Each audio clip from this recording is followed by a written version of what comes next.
बहुत समय पहले घने जंगलों के बीच एक महान ऋषि रहते थे, ऋषि शिलाद। उनके पास ज्ञान था, तप था, सम्मान था, लेकिन फिर भी उनका हृदय खाली था, क्योंकि उनके पास कोई संतान नहीं थी।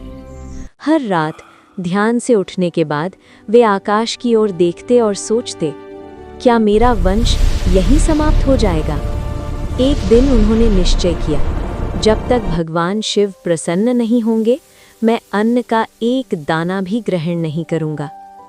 दिन बीते, महीने बीते, वर्ष बीत गए और अंततः कैलाशपति स्वयं प्रकट हुए।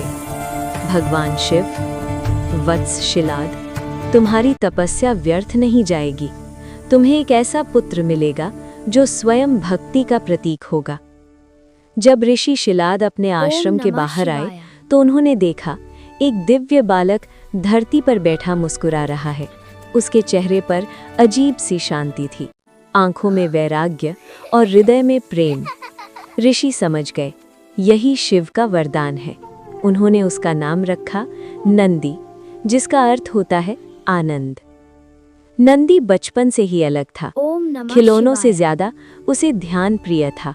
जहां दूसरे बच्चे खेलते, वहां नंदी शिवलिंग के सामने बैठा मिलता। एक दिन कुछ ज्योतिषी आश्रम में आए। उन्होंने नंदी की कुंडली देखी और अचानक चुप हो गए। ज्योतिषी, ऋषिवर, इस बालक की आयु बहुत कम है।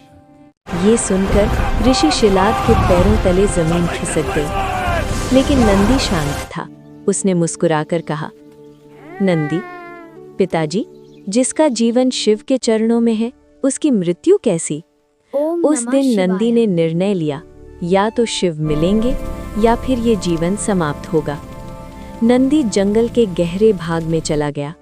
वर्षा हो या धूप, शीत हो या आंधी, वो बस एक ही मंत्र जपता रहा, ओम नमः शिवाय। उसका शरीर क्षीण होने लगा, लेकिन उसका संकल्प अडिग था। देवताओं तक ये तपस्या पहुंची, स्वर्ग कांप उठा और तभी भगवान शिव प्रकट हुए।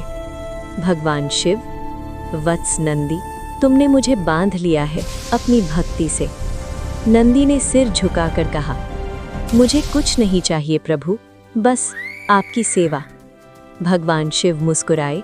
उन्होंने नंदी को अपने समीप बुलाया और कहा, भगवान शिव, आज से तुम मेरे गणों के प्रधान हो। तुम मेरी सवारी हो। तुम्हारा नाम युगों तक लिया जाएगा। क्षण भर में नंदी दिव्य बैल के रूप में परिवर्तित हो गया, मजबूत, शांत और अमर।